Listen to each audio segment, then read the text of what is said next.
Hello, my fabric crafting friends. Have you ever wanted to improve the sharpness of your quilt blocks, the points? If so, then stay tuned because I'm going to share my top 5 tips on how to sew sharper quilt points. Tip number 1 is to start with pre-starched fabric.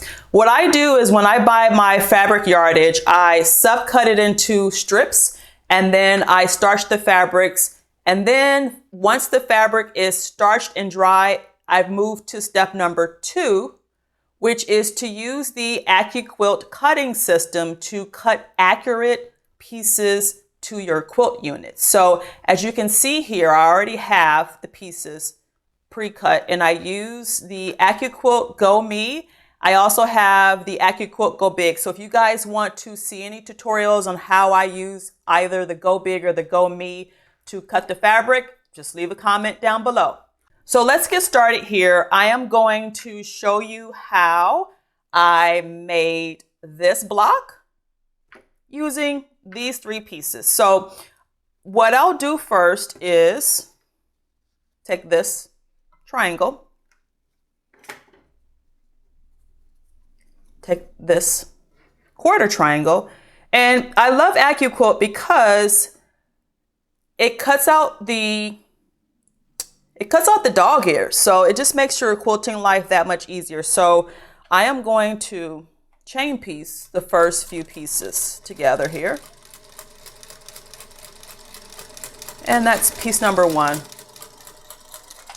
Tip number 3 is to sew with a consistent 1/4-inch seam. And what I mean by that is you gotta really know your machine and your foot. So as you can see here, I'm sewing with the original foot that came with Luigi. That's his name, by the way. The original foot that came with the machine. But what I've added to improve my accuracy is this tape. And this tape you can find on Amazon. And what it does is it allows me to make sure that I'm getting a consistent 1/4-inch seam. And I'll show you how I do that right now. So there's a red line right here. And what I've done is I have in the past sewn 1/4-inch seams and I've measured with a ruler from the needle to where this red line is. So from here to here, and tested it a few times. And then I was able to confirm that yes, once I put the fabric along this red line and place the tip, that's another reason why I like to cut my fabric with Accuquilt, is because I have a very sharp tip right here. So once I insert that tip to the beginning of the foot, the presser foot, and I go ahead and sew and just kind of stay along that red line, I can pretty much ensure that, look, boom, that ends at the other part of the tip and I can ensure I have a 1/4-inch seam. So one of the tips I found to get an accurate 1/4-inch seam for my particular machine, I bought this foot, which is a 1/4-inch foot. And as you can see here, it's got this black flange piece. So it's what I found for this particular machine, this flange here, this flange piece was causing some drag as it was going through the feed dog, and therefore it was basically causing an inaccurate 1/4-inch seam.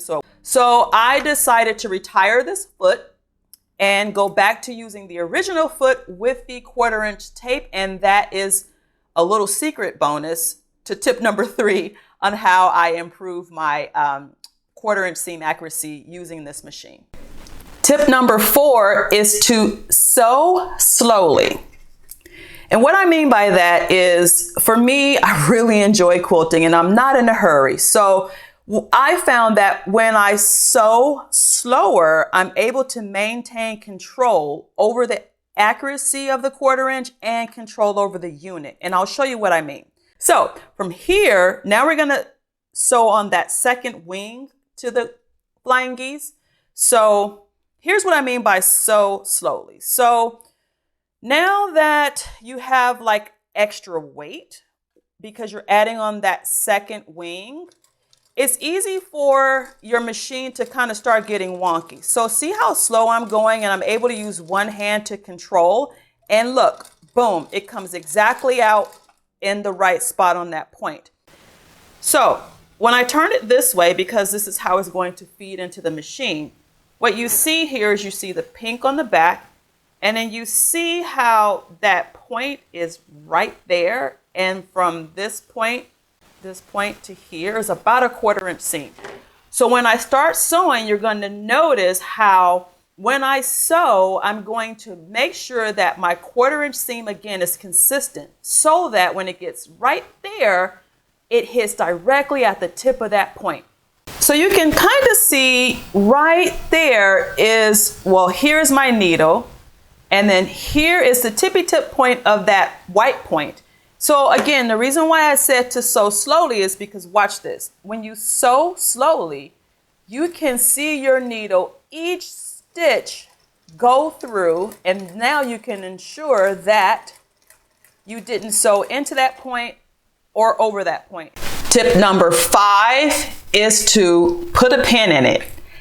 So as you notice, I haven't used pins throughout the creation of this block. However, because I want to get that point matched up with that point, I'll use a pin, one pin, in a strategic location. And let me show you what I mean. So this is the block. I'm going to flip it over this way, like that. So as you can see here, this point, that point, and I'm going to flip it this way, and that point. The object of the game is that when you sew this 1/4 inch seam together, that those points are nesting perfectly together. So what I do is I kind of look here, and I go over here. I can see that, okay, this seam is pressed open and it's nesting there. That's probably accurately where that point will line up. So I hold it very carefully. I take one pin and literally like pin it right here. This is my one pin. Just, not so close that I have to remove the pin when I'm sewing so that I don't sew over the pin. Sometimes when you pin, if you pin close and you sew, you have to pull the pin out before it goes under the needle because you can damage your machine. So I just put the tip of the pin just a couple inches back. The goal is just to keep this placement steady as it begins to feed through the feed dogs as I'm sewing. So here we go. Wish me luck.